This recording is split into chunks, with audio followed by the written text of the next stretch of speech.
My first day at Lakewood High School was supposed to be exciting, a fresh start in a new town. I had just moved to this quiet coastal city in Maine, and I was ready to make new friends, get involved in school activities, and enjoy the seaside lifestyle. But what started as a normal day turned into a nightmare I'll never forget. The school building was old, with creaking floors and tall, narrow hallways that seemed to stretch forever. I remember the smell of freshly polished floors and the echo of students' voices bouncing off the walls as I navigated my way through the unfamiliar corridors. The day began with the usual first-day chaos, finding my locker, trying to remember my schedule, and figuring out where the classrooms were. My first 2 classes went by without a hitch. I started to feel more at ease, thinking maybe this new school wouldn't be so bad after all. Then came lunch. I grabbed my tray and looked around the crowded cafeteria for a place to sit. That's when I noticed a guy standing near the entrance, staring at me. He looked older, maybe a senior, with messy dark hair and a cold, intense gaze that sent a shiver down my spine. I quickly averted my eyes and found a spot at an empty table. As I ate, I couldn't shake the feeling that someone was watching me. I glanced around and sure enough, there he was again, leaning against the wall, still staring. I tried to ignore him, telling myself it was just my imagination, but I couldn't help feeling uneasy. I hurried through my meal and left the cafeteria as quickly as I could. The rest of the day was uneventful, but that guy's stare haunted me. When the final bell rang, I was relieved to head home. I grabbed my backpack and walked toward the exit. As I turned the corner, I saw him again, leaning against the lockers, his eyes fixed on me. This time, he smiled, a creepy, unsettling smile that made my skin crawl. I quickened my pace and hurried out of the school, but as I reached the sidewalk, I realized he was following me. I kept my head down, trying to lose him in the crowd of students. I even took a longer route home, hoping he'd get bored and leave me alone. But every time I glanced over my shoulder, there he was, always at a distance, but always there. My heart pounded in my chest as I neared my house. I thought about running, but I didn't want to draw attention to myself. When I finally reached my front door, I fumbled with my keys, my hands shaking. I slipped inside and quickly locked the door behind me. I peeked through the window, and there he was, standing on the sidewalk, just staring at my house. For the next few days, I saw him everywhere, in the hallways at school, outside during lunch, and always following me home. I started to panic, feeling trapped and helpless. I told my parents about it, but they brushed it off as typical high school drama, saying I was just nervous about the new school. One afternoon, after yet another unsettling day of being followed, I decided to confront him. I couldn't take it anymore. I needed to know why he was doing this. I waited outside the school, and sure enough, he appeared, lingering near the entrance like he always did. "Why are you following me?" I demanded, my voice trembling with fear and anger. He just stared at me, that same eerie smile creeping across his face. Then, without saying a word, he turned and walked away, disappearing into the crowd of students. I stood there confused and scared, unsure of what to do next. That night, I couldn't sleep. Every creak of the house, every gust of wind made me jump. Around midnight, I heard something outside my window. I slowly got out of bed and peeked through the curtains. My blood ran cold. He was standing in my yard, staring up at my window. I backed away, my heart racing, and ran to my parents' room. I woke them up, frantic, telling them someone was outside. My dad grabbed a baseball bat and went to check, but by the time he got to the yard, the guy was gone. The next morning, I was terrified to go to school, but I didn't have a choice. My parents reassured me that it was probably just a prank, that maybe he was just trying to scare the new kid. But I knew it was more than that. When I arrived at school, I noticed an unusual number of police cars parked outside. As I walked toward the entrance, I overheard a group of students talking in hushed voices. Apparently, a senior named Chris had been arrested that morning. He had a history of stalking girls and had been expelled from 2 other schools before transferring to Lakewood High. The police had found him lurking near someone's house the night before. My house. I felt a wave of relief wash over me as I realized he was finally caught. But the fear still lingered, knowing how close he had come, how vulnerable I had been. My first day at Lakewood High had turned into a horror story, one that I would carry with me for a long time. The school tried to move on, but I could never shake the feeling that someone was watching me. Even after Chris was arrested, even after the restraining order was in place, the memory of his cold, relentless stare haunted me. My first day at a new school had changed me forever, reminding me that sometimes the real monsters are the ones hiding in plain sight.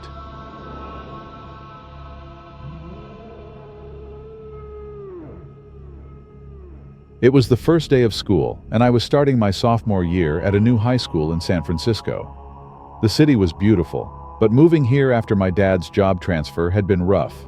Everything was unfamiliar: the streets, the people, the school. My parents reassured me that it was a fresh start, but I couldn't shake off the unease I felt. The school itself, Jefferson High, had a history. It was built over a century ago and looked every bit its age, with its tall, Gothic architecture and winding hallways. The first day was always chaotic, but today felt different, like there was a tension in the air, an undercurrent of something I couldn't quite place.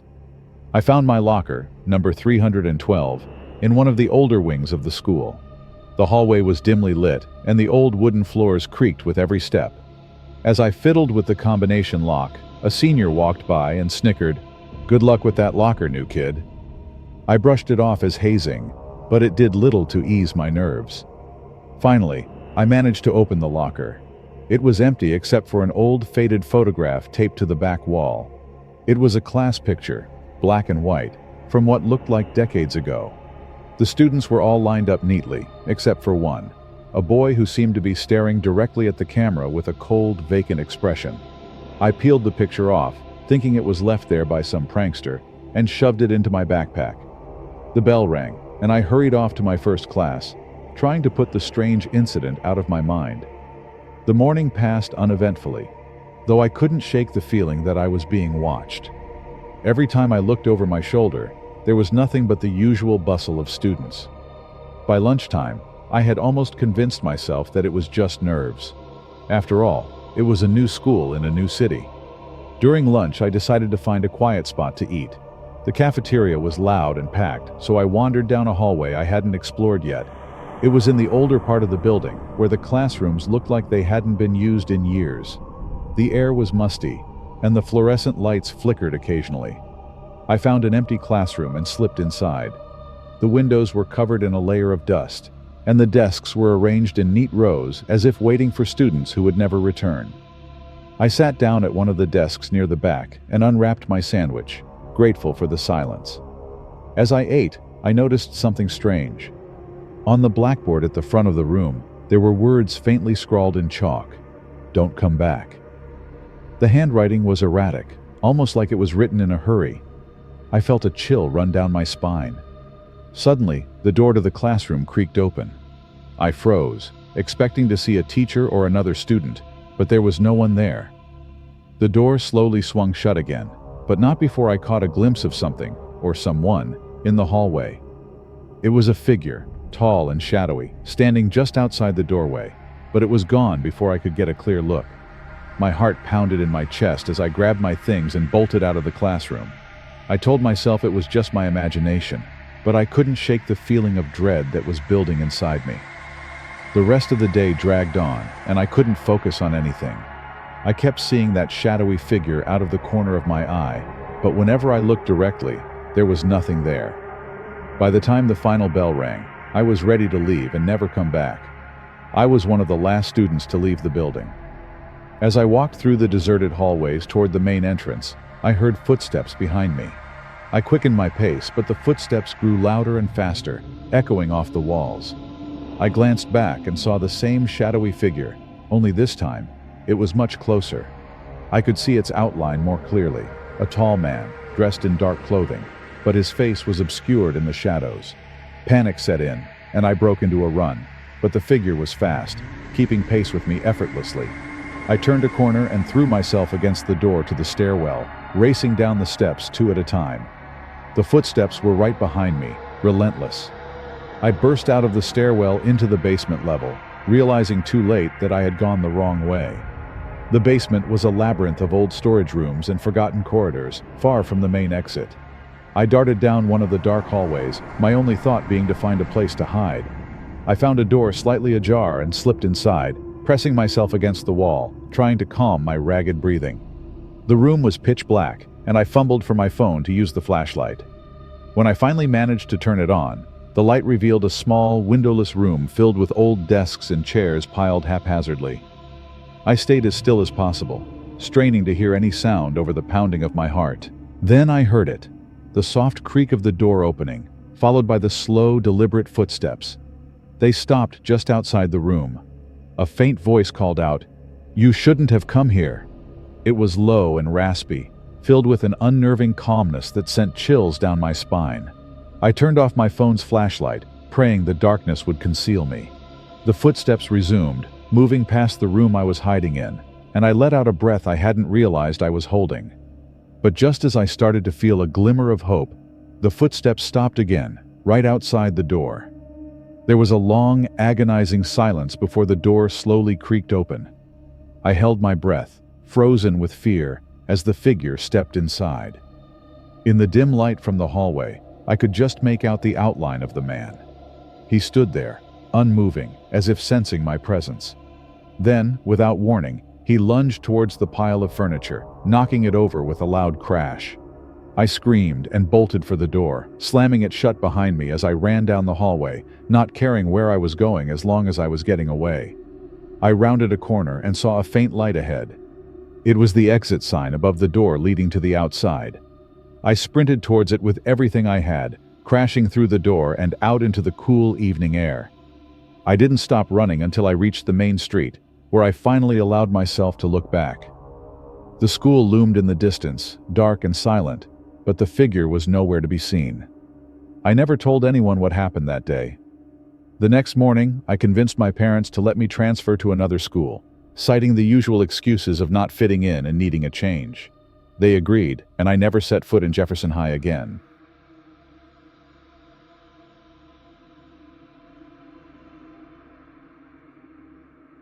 The first day of high school is supposed to be exciting. A fresh start, new friends, and endless possibilities. But for me, it was a day that turned into a nightmare I still can't shake. I had just moved to a small town in Maine with my mom after she got a new job. The town was old, with history etched into every brick and cobblestone. The high school, a massive stone building, looked more like a haunted mansion than a place of learning. My mom dropped me off, and I stepped out, feeling a mix of anxiety and anticipation. Little did I know, that would be the last time I'd feel anything but pure terror that day. I walked into the school, greeted by the cold, drafty hallways lined with old wooden lockers. The other students seemed to know each other, and I felt the weight of being the new kid. My first class was history, and as I entered the room, I noticed something strange. There was a chair at the back of the classroom that was covered in dust, like it hadn't been touched in years. The teacher, Mr. Parker, an older man with a stern face, saw me staring at it. "That chair is off limits," he said sharply, his eyes narrowing at me. "No one sits there." I quickly found another seat, the uneasy feeling in my stomach growing. The class began, and I tried to focus, but I couldn't shake the feeling that something was wrong. Mr. Parker's lecture was interrupted by the door creaking open slowly, but no one entered. The room fell silent, and the teacher's face turned pale. He quickly shut the door and locked it, muttering something under his breath that I couldn't quite make out. At lunch, I sat alone, trying to make sense of what had happened. That's when I met Emily, a girl with long dark hair and a serious expression. She sat across from me and asked if I was the new kid. I nodded, and she looked around before leaning in closer. "You should be careful," she whispered. "This school, it's not what it seems." I asked her what she meant, but she only shook her head. "Just stay away from the third floor. Whatever you do, don't go up there." Her warning sent chills down my spine, but curiosity got the better of me. After lunch, I found myself wandering the hallways, looking for the staircase that led to the third floor. When I found it, it was blocked off by a rusty old chain and a sign that read, "Do not enter."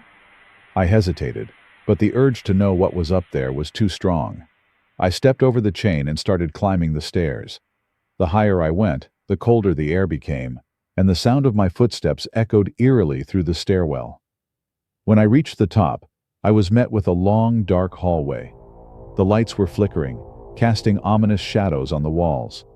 As I walked down the hallway, I noticed that the doors to the classrooms were all closed, except for one at the very end. The door was slightly ajar, and a faint light spilled out into the hallway. I approached it cautiously, my heart pounding in my chest. When I pushed the door open, I was hit by a wave of cold air, and the lights flickered wildly before going out completely. I stood frozen in the darkness, feeling a presence in the room with me. The silence was broken by the sound of a soft whisper coming from the corner of the room. I couldn't make out what it was saying, but the voice was filled with anguish. I fumbled for my phone to use as a flashlight, but when I turned it on, the light revealed something that made my blood run cold. In the corner of the room, sitting in a dusty old chair, was a figure. It was a girl, her hair hanging limply over her face, her clothes tattered and torn. Her eyes were wide open, staring directly at me, but they were empty, devoid of life. I stumbled backward, dropping my phone as the girl slowly rose from the chair. She moved towards me, her steps slow and deliberate, and as she got closer, I could see the deep, dark wounds on her arms and neck. I tried to scream, but no sound came out. I turned and ran, the hallway stretching endlessly before me as the sound of her footsteps grew louder behind me. I reached the stairs and practically threw myself down them, crashing into the wall at the bottom. I scrambled to my feet and bolted towards the exit, my heart racing faster than it ever had before. When I finally burst out of the stairwell and into the main hallway, the school was bustling with students, completely oblivious to what had just happened. I looked back, expecting to see the girl following me, but there was nothing there. I was shaken, sweating, and out of breath, but I couldn't tell anyone what had just happened. They'd never believe me. Emily found me later that day and asked if I'd gone up to the third floor. I nodded, still in shock, and she sighed. "That was Claire," she said quietly. "She was a student here years ago. They say she died on her first day of school, right in that chair you saw in history class. They never found out how." The bell rang, signaling the end of the school day, and Emily left, leaving me alone with my thoughts. As I walked home, I couldn't shake the feeling that I was being watched. When I finally got home and closed the door behind me, I let out a sigh of relief, thinking I was safe. But that night, as I lay in bed, I heard it. A faint whisper, the same one from the third floor. It was coming from the corner of my room.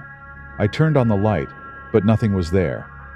I barely slept that night, and when I did, I dreamed of Claire, sitting in that dusty old chair, her empty eyes staring right through me.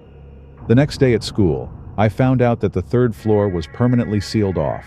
They said it was for safety reasons, but I knew better. I never told anyone what happened, but I never went near that stairwell again. And every night since then, I've heard that whisper in the dark, a chilling reminder that some things are never meant to be uncovered.